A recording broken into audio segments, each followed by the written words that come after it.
So yeah, Next Fest just ended. Even though it just ended, that's a bit of a strange terminology, just because technically it did end, but at the same time, most of these demos, most of these developers, they do know the best practice is to basically leave your demo open, alive after Next Fest actually finishes. So I'm guessing most of these you can still play them. But the important thing with it having officially quote unquote ended is how now we can actually see the results. What were the top 50 most played demos of the June Next Fest event? It's really great because basically the games that we're seeing here are the games that are going to be the hits like 3 to 6 months from now. So looking at this is very good to see what the Steam audience is interested in right now and what will they be playing in a few months when these games all come out. So it's nice to look at these to try to identify any kind of trend. Although honestly, I looked at this for a little bit and I'm not quite sure there's just one specific trend. There are definitely quite a lot of trends and quite a lot of things that are still popular and will continue still being popular.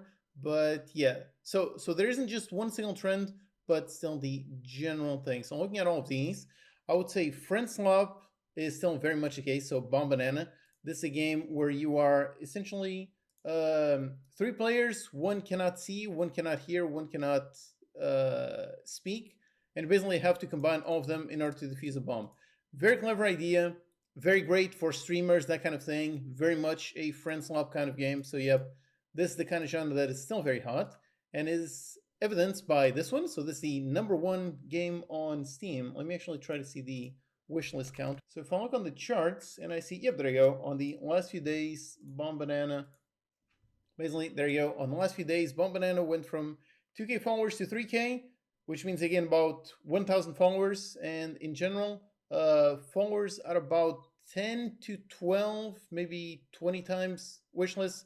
So essentially, in the past week, not even 1 week, yeah, literally just one day, from 21 to 22, they went up by 1,000, which means they got about 10, maybe 15, maybe 20,000 wishlists. And then over here on this bump, it was basically another thing. So yeah, this week they basically got 2,000 followers, which is 20 to 40,000 wishlists, something like that. So yeah, definitely quite a big increase. That's why this one is on top.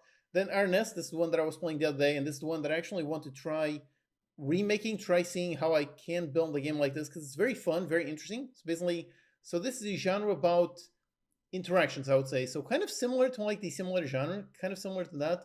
But yeah, for the most part, simulators, interaction games, those are still quite hot. This one, I believe, is like a massive RPG. So this one, I don't think there's much we can take away from that. Same thing for this, an action game. This game that has been very hot on Twitter for a very long time. I've been seeing gifs of this game for years, and it's interesting that it's finally coming out. Then nice FPS with some acrobatics, so that is interesting. Then we've got a classic RTS, which I was quite surprised to see this one at top of the list, just because classic RTS usually don't do very well in terms of sales. So I'm very surprised to see this one. I guess I would like to try playing this, try to see what is this one doing differently. And then this one, I believe it's like another sort of RPG as well. Then this one, I believe it's another that is kind of like a friend swap, right? Or actually, no. No, this one is single player. So interesting, like unique horror. And then down here, essentially, we've got like Double Dealers. This is another friend swap kind of thing. Grain Rot. This is another friend swap kind of thing. So I would say friend swap is still very much a top tier genre. If you want to make successful games, that is definitely a good genre to try to go for. If we go down, we can see some more. Like this one is also sort of friend swap, horror online. Yep. So I would say that is the main one. There's actually 2 games about restoration, so that's interesting. I don't know if that makes a trend, just 2 games, but still, that is interesting. And we got some more friend swap. And actually, I'm not noticing quite a lot of incremental games. So I do wonder, has that genre sort of hit its peak? I do wonder, because I'm pretty sure on previous Next Fest, incremental games were basically the whole thing. Whereas over here, I don't think I've seen one that counts as incremental. I mean, Kingdom Rush, that is like tower defense, so a little bit of similar mechanics to like incremental games, but not quite that much. Cozy Game Restoration, no, that is really not. So yeah, this one is also not. So yeah, I don't think out of all of these, I was able to find like one that is like an incremental game. So that is very, very interesting and does make me question. So, because I'm pretty sure on previous Next Fest, like the one with a game about feeding a black hole, I'm pretty sure that one got an insane amount of wish lists during Next Fest. So over here, I don't know how many games this shows, like 50, maybe top 50 games. And on top 50 games, I believe there's only like one incremental, and it's actually a very different incremental. So yeah, I think that is basically the only one, because other than that, I think all of these are like not incremental. So it seems like perhaps the incremental genre is not is perhaps reached the top. So I don't know if that's the case. I still think it's a great genre, especially because it's a genre that you can make very quickly. So it is still a genre that I would recommend if you're trying to make games to find success.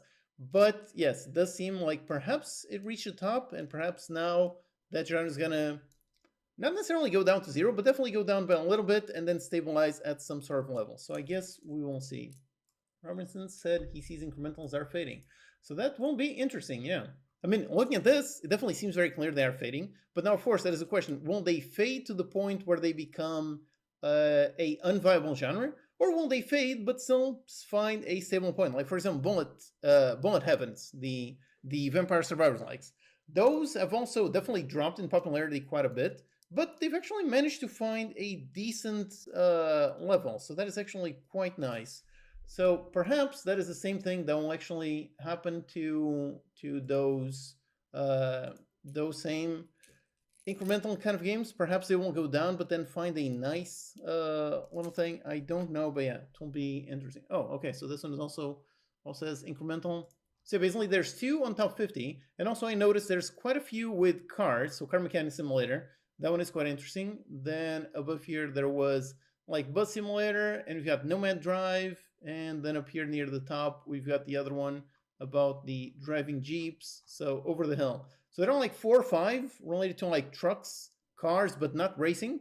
So that's interesting. And then yeah, a bunch of general ones. Also note how there aren't that many like similar games. I mean, I would say there's definitely a few. So if you want to compare which genres are more popular nowadays, I would say simulators are still more popular than incremental games. So simulator games, that's definitely an example of a genre that massively blew up and then dropped down a little bit, but didn't drop down too much. It dropped down a tiny amount. So perhaps that is the same thing that will happen to incrementals. They still stay below simulation games, but not way below, so they still become a viable thing. Because over here, so RNS is very much a sort of simulation game, basically very tactile. You're actually moving and modifying things. And then I'm pretty sure I saw a bunch more that were kind of like that. So like the Restory one, this is also basically sort of simulation. You're basically manipulating objects, so I would call it kind of like that. Then yeah, there were a bunch more like this one, literally the same thing. So it's very curious to see 2 games just like it. And then Gold Mining Simulator. So yeah, these and I guess these car games could also be sort of simulation games because they're definitely not racing. So yeah, I guess perhaps those are the interesting takeaways out of this. Incrementals not quite as insanely hot, but perhaps still a viable genre. And simulator games, if they are unique, kind of like this one, you can still find quite a lot of success. And the main one is definitely Friend Swap. So yeah, if you want to make a game that you have high hopes that it will find success, then it does seem like Friend Swap is perhaps a good genre to go for. Now, of course, we don't know how many of these are like percentage-wise, how many of these find a ton of success, like percentage-wise. So is it like the top 10% of Friend Swaps that find success, or like the top 30%? I don't think there's any way of knowing this, but at least based on this top 50, the genre that is most present over here are definitely Friend Swap games. So yeah, I guess if you want to make a game that you hope will find success, then perhaps Friend Swap might actually be a good option. Yeah. One of the best tools of all time is Odin, which actually just got even better. Now they have the Visual Designer. This lets you create all kinds of custom inspectors in a really easy-to-use drag-and-drop interface. In literally just seconds, you can take an inspector that looks kind of like this and go into something like this that looks quite a lot better. This is definitely a must-have tool. It massively boosts your productivity so you can make games better and faster. Plus, they even have a completely free 90-day trial, so you can try it out for 3 months, and I'm sure you'll see how it helps you be quite a bit more efficient. I made a fully detailed video tutorial covering how this all works and how it can actually help you so much. Check it out with a link in the description.